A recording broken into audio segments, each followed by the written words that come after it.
เกมบุพภาพวิชาแสงเลขาข้อที่15คำถามตาของคนผู้หนึ่งอยู่ห่างจากหน้าดิน 1.6 เมตรคนผู้นั้นเห็นหินโลกไฟอยู่พวกน้ำน้อยที่อยู่หน้าดินตามดวงโลด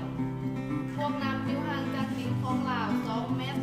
และอยู่ห่างจากหูซ้ายตั้งสื่อของโลกไฟใช้หน้าดินระยะ10 เมตร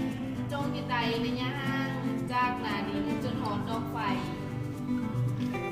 เจ้าคำถามเขาจะได้หูดังนี้และนี่เป็นโลกไฟนี่เป็นตาของเขาและนี่ก็เป็นพวกน้ำน้อย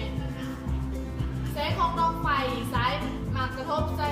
พวกน้ำน้อยและแสงสะท้อนใส่ตาของเขาอยู่ห่างจากหน้าดินแมน 1.6 เมตรดินของเราอยู่ห่างจากพวกน้ำแมน2 เมตรและสายเส้นสายของโลกไฟสายเส้นซื้อของเราไฟอยู่ห่างจากพวกน้ำเป็น10 เมตรวันนี้เปิดให้สอบหาสายเส้นซื้อของเราไฟตั้งแต่หน้าดินจนหอเราไฟมีค่าเท่ากับอะไรมาสังเกตตรงหูเขาจะเห็นว่ามันมีหูซ้ำแจ๊อยู่2 หูก็คือหูซ้ำแจ๊ AVO แล้วก็หูซ้ำแจ๊ CDOเราจะมานำเซอร์และเกณฑ์ประเด็นก็คืออัตราหุบน้อยส่วนไหนกับอัตราหุบเยอะจะได้สูตรดังนี้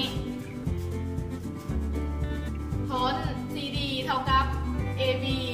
คูณ DO ส่วน DO แทนค่า 1.6 คูณ 10 ส่วน 2 เท่ากับ 16 ส่วน 2 ฉะนั้นสายเส้นซื้อสายแสงเส้นซื้อของดวงไฟแต่หน้าดินของดวงไฟเป็นเท่ากับ8 เมตร